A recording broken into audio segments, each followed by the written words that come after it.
Yes, I know. I know I slacked because I promised you guys a series on failed assassination attempts. Here's what I have discovered though. Most of these are so freaking interesting that they're going to require multiple parts. So here's what I'm going to do. We're going to talk about an individual attempt, and however many videos it gets. That's just how it's going to have to be, not a continuous series. Every single one needs multiple parts. And I'm going to start with my favorite. 1861's Baltimore Plot to assassinate Abraham Lincoln. And yes, one of those plots eventually worked. But did you know that the Pinkerton Detective Agency, catchphrase we never sleep, actually allegedly, I say allegedly because some scholars debate it, thwarted an attempt to assassinate Abraham Lincoln way before John Wilkes Booth. So let's kick off our failed assassination attempts with the Pinkertons and Honest Abe on History Talk. Abraham Lincoln was elected President of the United States in 1860. Even though Illinois claims to be the land of Lincoln, fellow Kentuckian. What up, Link? And obviously this was not a good time in American history to be the president, for obvious reasons. And as he was elected, Lincoln was getting a lot of threats. Southerners did not like this man. But something in Lincoln was kind of disconnected, and he's like, yeah, I'll be fine.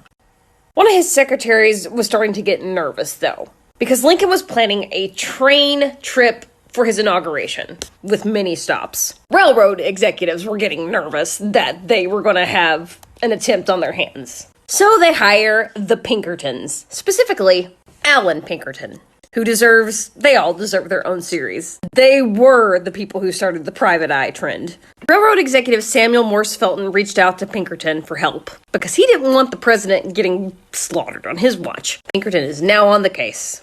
What follows now is just one of the weirdest things in U.S. history. A private agency protecting the president. The Secret Service did not exist. And little did they know they would exist because of President Lincoln. As the story goes, and it's a little too complex to get into in such a short form app, Pinkerton is able to determine that the most credible threat seems to be coming from Baltimore, which coincidentally is one of the stops on President Lincoln's inauguration. So Pinkerton packs up and heads to Baltimore. It was a major train hub back in the day. And Pinkerton decides to go full method actor, which I love. He dons a Southern persona. He finds a room in a boarding house and creates the identity of a Southern stockbroker named John Hutchinson. He also brought a new recruit with him, a man named Harry Davies, who was also apparently a method actor. And in the I'm definitely not a cop realm, went around town talking about how much he hated the Union. Meanwhile, Lincoln is not making the Pinkertons' lives easy. He's released in detail his planned stops on this trip, so that, much like Oswald, anybody can know the exact route he's taking to D.C. and when and where he will be. So, definitely not a cop, Harry Davies, is telling everybody, oh man, I hate the Union so much, and I have money to make something happen. And he's kind of set up to entrap a guy named Otis Hillard, who's been ranting about Lincoln coming to Baltimore. This 21 Jump Street in the 1860s technique works, and Davies and Hillard become friends. Now the clock is starting to tick because Lincoln has just left Springfield. Davies and Hillard are bonding, at which point Hillard finally does something. He asks Davies, "Have you seen Lincoln's route?" Then Hillard turns around and tells him he knows how to break codes from telegraphs, and he will know when Lincoln is there. Meanwhile, Pinkerton, posing as Hutchinson, has also kind of entrapped some guy, a neighbor. I don't know much about modern police work, but I'd say these methods would not be allowed today. Pinkerton was talking to a man named James Luckett in a nearby office. Luckett states, well, Lincoln may pass through quietly, but I doubt it. So Pinkerton says, well, if I can help the cause, and pulls out $25 to hand to Luckett. Here you go. He's trying to use money to trace where this plot is happening. He then tells the guy not to talk to anybody else about whatever it is he's planning. Because, you can't just trust anybody these days. Cash works. And Luckett spills that there are a bunch of men planning to take out Lincoln at the train station, and gives him a name. Captain Cipriano Ferrandini. So with both of them getting info that this stop is a bad idea, they reach out to Lincoln. Do not stop in Baltimore. And then Pinkerton asked to meet Ferrandini. Pinkerton and Ferrandini are hanging out in a bar, and while Ferrandini does appear to trust Pinkerton, aka John Hutchinson, he never really reveals the specific details. Meanwhile, definitely not a cop, Davies is still working on Hillard, and Hillard basically takes him to like a pre-assassination party, at which point Ferrandini does show up. After a rousing speech about the South, they're told to draw papers out of a box that would tell them what their task was. No one was allowed to communicate what the instructions were. That meant that whoever had drawn the red paper would be the killer. Davies manages to get away from Hillard to fill in the blanks. Lincoln is set to arrive in town very soon. He would be in Philadelphia the next day, and at which point Pinkerton hauls butt to get to Lincoln to warn him. Pinkerton now has to come up with some sort of sleight of hand to sneak Lincoln through Baltimore, because the train would have to go through Baltimore. There was no way around it. And people knew they were coming, and could tell they were coming. So Pinkerton's trying to come up with a plot to distract, to get Lincoln through. A time change. But Lincoln is an absolute pain in the ass in this situation. I'm gonna say it. He was stubborn. He was like, but I promised to do this, this, and this tomorrow in Baltimore. And Pinkerton finally gets the chance alone with him. He says, yo, Link, listen, you're not gonna do shit if you're dead. I can't help you then. So, Lincoln finally acquiesces. He puts on a weird hat that he's never worn before. I mean, Lincoln was a pretty tall dude, so I don't know that would have done any difference, but he tried to wear it with disguise.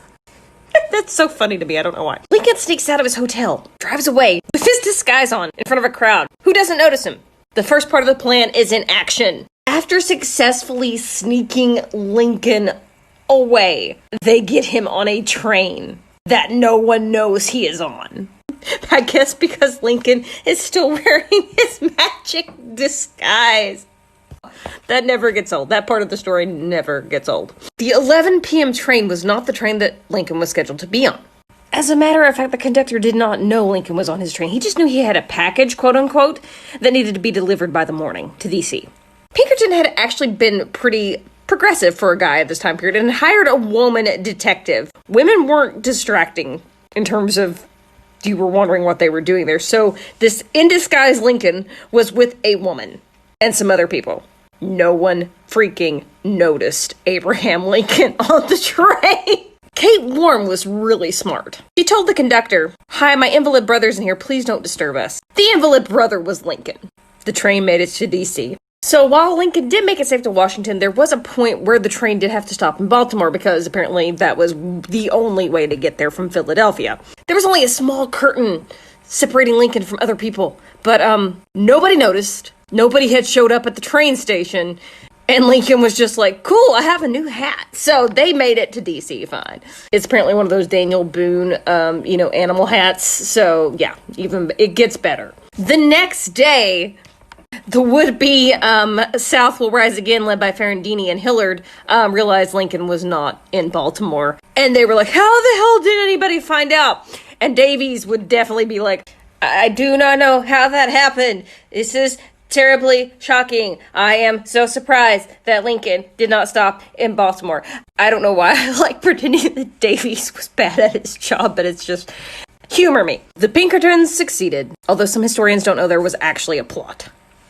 Let me acknowledge some sources for today's series. Obviously, the Smithsonian has a very detailed account of this. History.com, my favorite. And a shout out to Time Suck Podcast, who actually did this, did the Pinkertons, and this incident came up in it. They also had a long part with the James Younger gang, Jesse James and whatnot, that involved the Pinkertons. So there's a lot. That's a really good episode to check out. Let me caption this one part. I have been having issues with mixed captions, hiding the captions. So at the end of this, I will be uploading a captioned video of all these videos to YouTube. The link is in my link tree on my bio. That's just the easiest way. I try to use Insta's threads, but it would only caption 15 seconds of the video. And I want to have that. So TikTok, you really need to develop a captioning interface on here. I mean, if I can turn my head into a llama, I should be able to caption my videos. That's no problem. Don't worry. I will be doing more videos on failed assassination attempts, and thanks for watching.